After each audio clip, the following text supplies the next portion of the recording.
Hello, I'm so glad you're here and I'm glad that you purchased a themed website.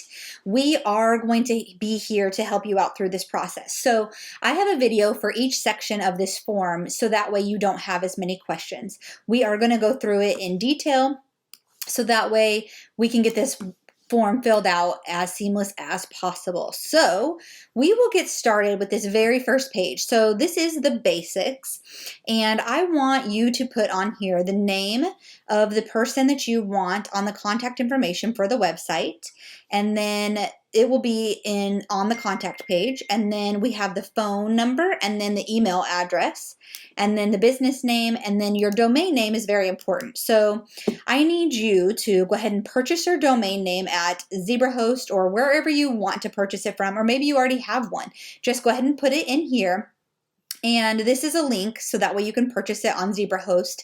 That's just who I host everything with. That's where my server is, and they're awesome to work with. So the next part of a domain is actually purchasing hosting. So your domain name is just the URL that you will pay for every year, and then the hosting is actually housing your website.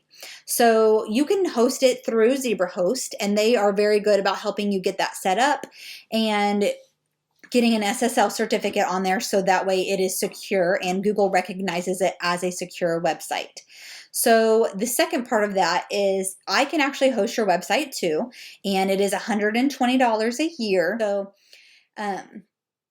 on here, you can go in and say, I already have hosting. So maybe you already purchased your domain and hosting. And then the second question is, or the second answer would be, I want WebWorks to host my website, or I purchased it through ZebraHost. It does not matter which one of these. I will just need your login information. So that way, from wherever you purchased your domain, so that way I can see, so I can build your website on your server or on mine. Totally up to you. The second part of this form is uploading your logo, and whenever you click on this, it'll just ask you to select the files from your computer. So the logo itself, if it's this max file size is 512 megabytes. If you don't know how big your logo is, just go ahead and try to upload it here. If you are not able to, just send me an email with your logo in it, and that's Trisha at webworks with an X llc.com, and I will get that uploaded for you.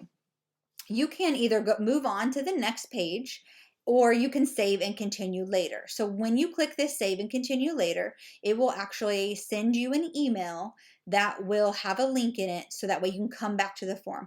Please save this email, because anytime you come back to this form, you will be able to see the answers that you have already answered and be able to start from the next step versus having to refill out the entire form.